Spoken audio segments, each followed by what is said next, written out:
الحمد للہ رب العالمین والعاقبۃ للمتقین والصلاة والسلام علی رسولہ محمد وآلہ وصحبہ اجمعین، اما بعد، قال النبی صلی اللہ علیہ وسلم انما بعثت لأتمم مکارم الاخلاق، او کما قال علیہ الصلاۃ والسلام۔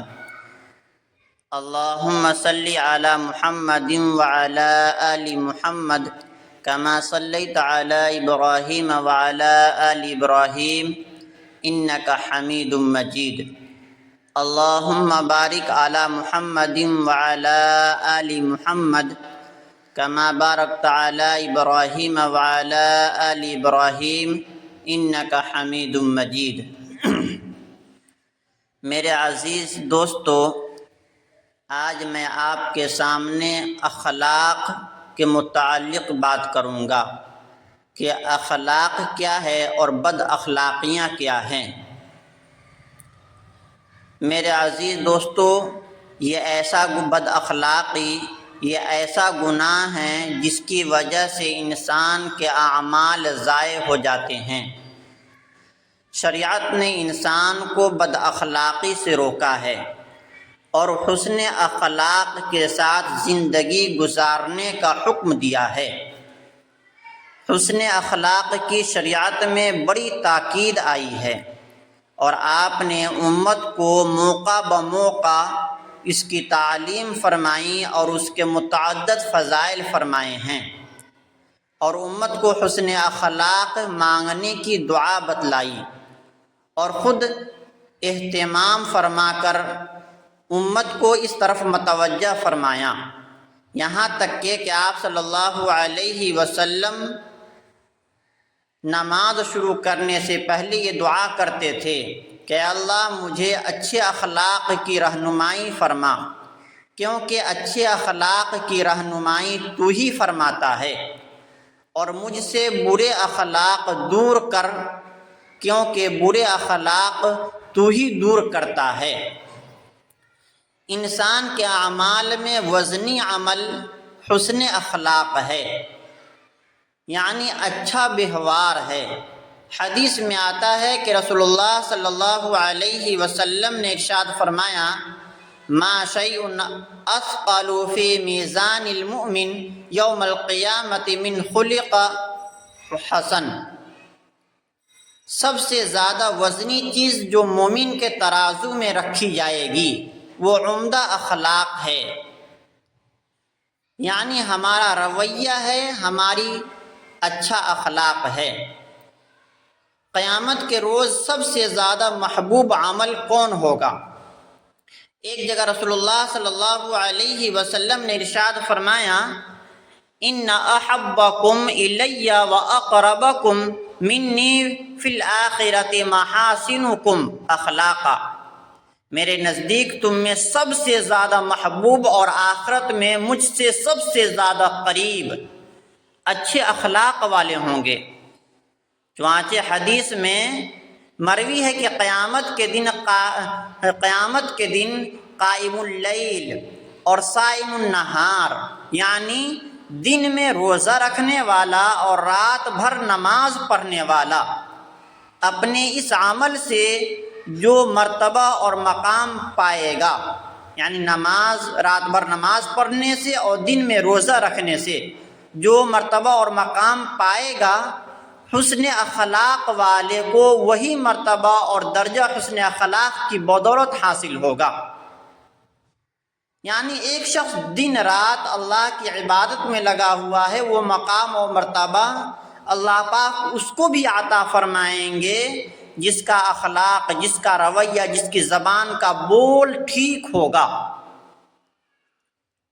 اسی لیے ان المؤمن لیدرک بحسن خلقہ درجہ قائم اللیل وصائم النہار۔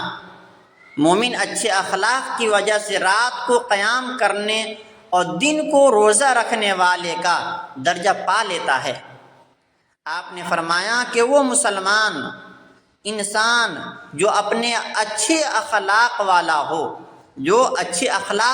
ہو، اللہ تبارک و تعالی اسے روزے دار کے برابر اجر عطا فرماتا ہے، اور ساری رات قیام کرنے والے کے برابر اجر عطا فرماتا ہے۔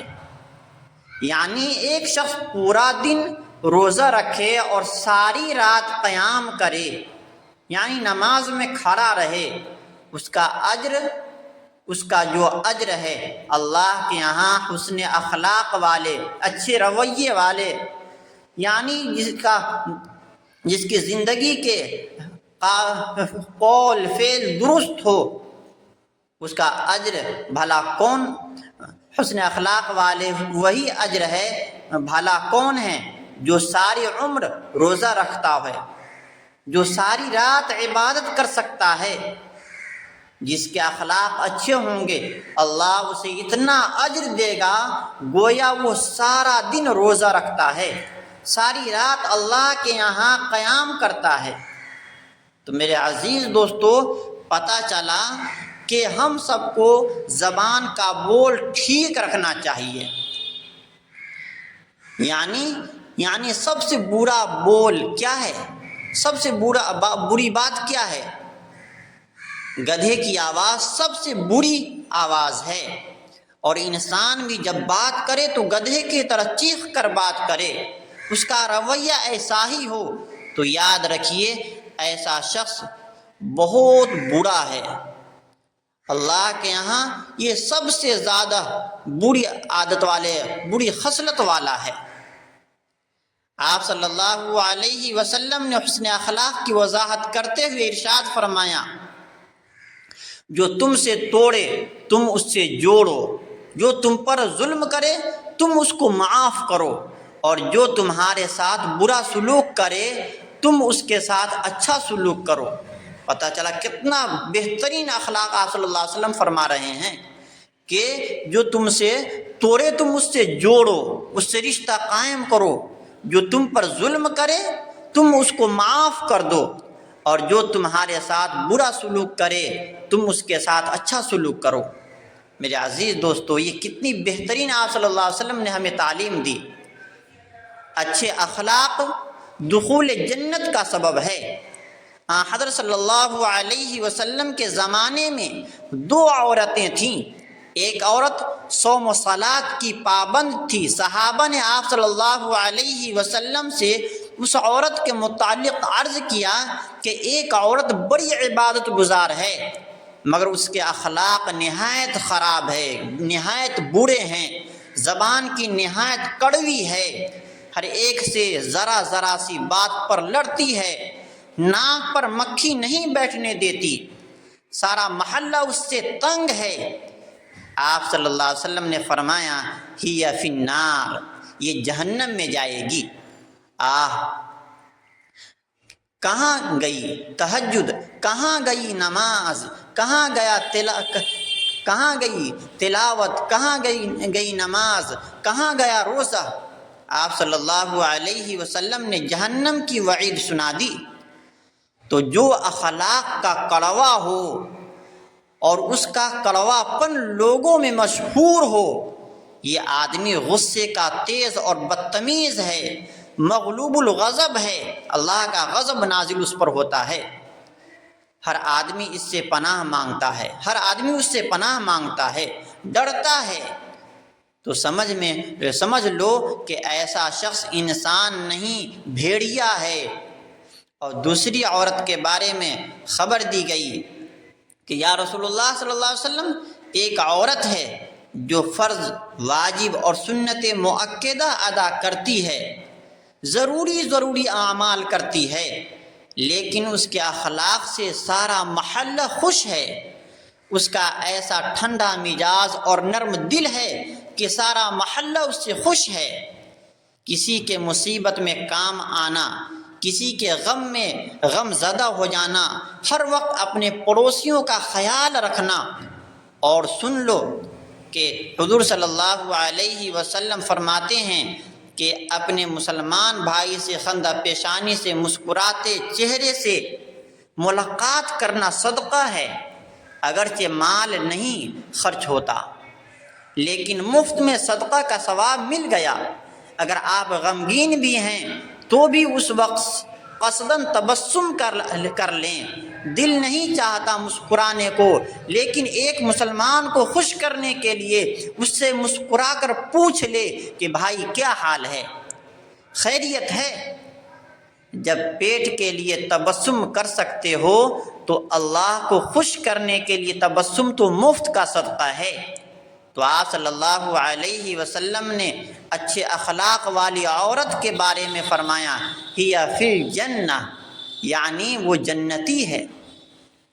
اسلام میں اخلاق حسنہ کی اہمیت، اخلاق حسنہ، اچھے اخلاق کی اہمیت کا اندازہ اس سے لگایا جا سکتا ہے کہ آپ صلی اللہ علیہ وسلم نے نہایت واضح الفاظ میں اپنے رسول بنائے جانے کی غرض و غایت اخلاق حسنہ کی تکمیل ظاہر فرمائی۔ چنانچہ ارشاد گرامی ہیں انما بعثت لاتمم مکارم الاخلاق، میں نیک اخلاق کی تکمیل کے لیے بھیجا گیا ہوں۔ انس بن مالک قال رسول اللہ صلی اللہ علیہ وسلم احسن الناس خلقا، حضرت انس رضی اللہ تعالیٰ عنہ سے مروی ہے کہ نبی کریم صلی اللہ علیہ وسلم تمام لوگوں میں سب سے اچھے اخلاق والے تھے۔ حضرات صحابہ اور سلف میں یہ وصف بھی پایا جاتا تھا، اس لیے انسان کوشش کرے کہ یہ وصف اپنی زندگی میں لائے۔ اچھے اخلاق والے کے دوست زیادہ ہوتے ہیں، یعنی جس کے اخلاق، جس کے زبان کے بول اچھا ہوتا ہے اس کے دوست بہت زیادہ ہوتے ہیں، اور برے اخلاق والے کے دوستوں کی کمی ہوتی ہے، اور جو برے اخلاق والے ہوتے ہیں اس کے دوست بہت تھوڑے ہوتے ہیں۔ اچھے اخلاق کی مثال خوشبو ہے جو معاشرے میں پھیلتی جاتی ہے، انسان کا کردار اور وقار بڑھتا چلا جاتا ہے۔ خوشبو کی تعریف کرنی نہیں پڑتی ہے، وہ اپنا تعارف خود کراتی ہے۔ اسی طریقے سے جس کا اخلاق اچھا ہوگا اسے تعارف کرانے کی ضرورت نہیں پڑتی کہ یہ نیک آدمی ہے، یہ اچھا آدمی ہے، یہ اخلاق کے ٹھیک ہیں۔ اس کے اخلاق، اس کی خود تعریف وہ تعارف کرائے گا۔ حسن کا تذکرہ کرنا نہیں پڑتا ہے، حسن اپنا تعارف خود کراتا ہے کہ ہم خوبصورت ہیں، فلاں خوبصورت ہے۔ اچھے اخلاق والے کو اپنے حسب نسب اور کردار بتانا نہیں پڑتا ہے۔ جس کے اخلاق اچھے ہوتے ہیں اس کے اپنے حسب نسب کردار بتانا نہیں پڑتا ہے، اس کی گفتگو، اس کی شخصیت نکھار کر سامنے آ جاتی ہے۔ انسان اپنی زبان کے نیچے ہوتا ہے، اس کی زبان کے بول اس سے تعارف کراتا ہے۔ اسی طریقے سے یعنی گندگی چیز، جو بدبودار چیز ہوتی ہے اسے تعارف کرانے کی ضرورت نہیں پڑتا ہے کہ یہ گندگی چیز ہے، یہ بدبودار ہے، وہ اپنا مہک، اپنی تعارف خود کراتا ہے۔ تو میرے عزیز دوستو، بد اخلاق انسان سے لوگ دور ہوتا ہے، اس کا تعارف وہ خود اس کی ذات کراتا ہے کہ اس کی زبان کے بول، اس کے رویے خود کراتا ہے۔ اس لیے میرے عزیز دوستو، ہمارا اخلاق ٹھیک ہو، جس کی زبان میٹھی ہوتی ہے اس سے لوگ زیادہ محبت رکھتے ہیں۔ میٹھی زبان استعمال کرنے سے معاشرے میں محبت بڑھتی ہے، دوست بھی بڑھتے ہیں، اور انسان ہر دل عزیز شخصیت بن جاتا ہے، اسے ہر شخص کے عزیز بن جاتا ہے۔ اس لیے ہمیشہ اللہ رب العزت سے حسن اخلاق کی دعا کرنی چاہیے کہ اللہ مجھے حسن اخلاق عطا فرما دیجیے، بد زبانی سے، بد اخلاقی سے ہمیں بچا لیجیے، ہمیں حسن اخلاق عطا کر دیجیے۔ تو میرے عزیز دوستو، ہم سب اللہ سے دعا کرے کہ اللہ پاک ہمارے اخلاق کو درست کر دے، ہماری زبان کی بول کو درست کر دے، اللہ پاک عمل کی توفیق عطا فرمائے۔ وما علینا الا البلاغ۔